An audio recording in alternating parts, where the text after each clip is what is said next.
Okay guys, welcome back. So this is video number 2 for the Bachmann EMD GP35 series. In my first video, we did our assessment and we saw that the 5009 locomotive was much slower. It actually ran better. There's better slow speed, less motor buzz, and overall it ran better, I would say, than the 5003. I actually don't remember which one's which now, but it doesn't matter, because to determine what the issue is, we need to first take as many variables out of the equation as we can. So what I'm going to do is, although these decoders are DC capable, they won't run on DC when I zero stretch my Digitrax and I don't have a DC power pack.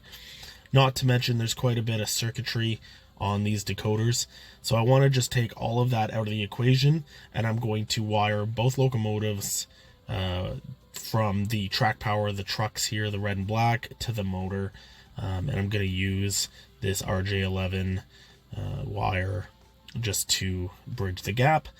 And once they're both wired up as DC, we can put them back on the track.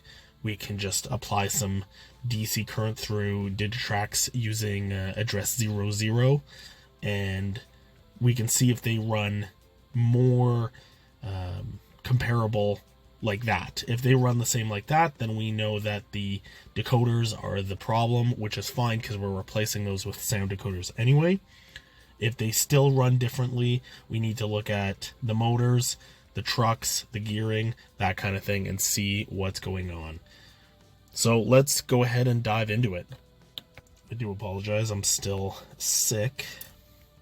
So what we're going to do is we're going to take my tweezers, and we're just going to take our soldering iron. We're going to apply some heat.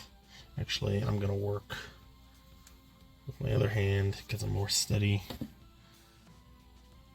My right, we're just going to apply some heat. We're just looking to undo the solders on the board like that. Nothing crazy. Just going to hold the wire with the tweezers and pull up. When we apply heat, we're just looking to ooh, I hit the camera there, sorry guys. Just like that. I'm gonna not worry about the LEDs for now.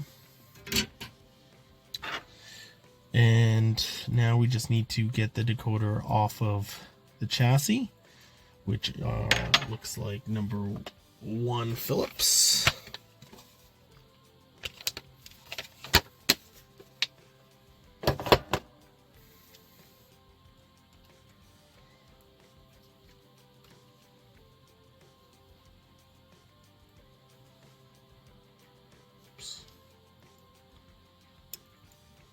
There's one.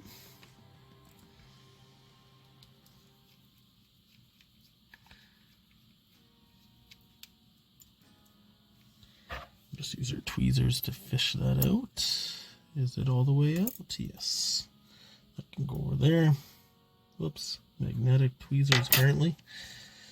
And we can just lift this straight up, allowing the wires to go back through the holes. And there we go. So we can throw these aside.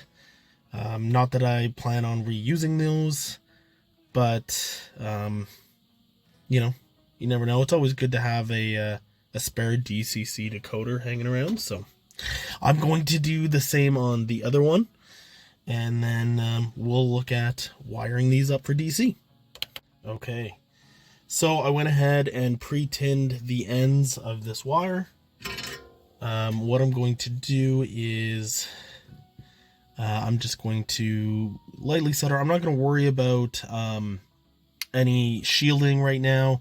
This is just a very short-term test, so I don't really feel the need like I have to go get shrink wrap or anything. What I can always do is I can just tape it if I really worry. All right, so I got these wired up for DC. It's not pretty, but it's not permanent. It's just enough to throw them on the track and see how they run. So I've just got them taped down with some of that Colptan tape, I think. Ooh, that's a tongue twister.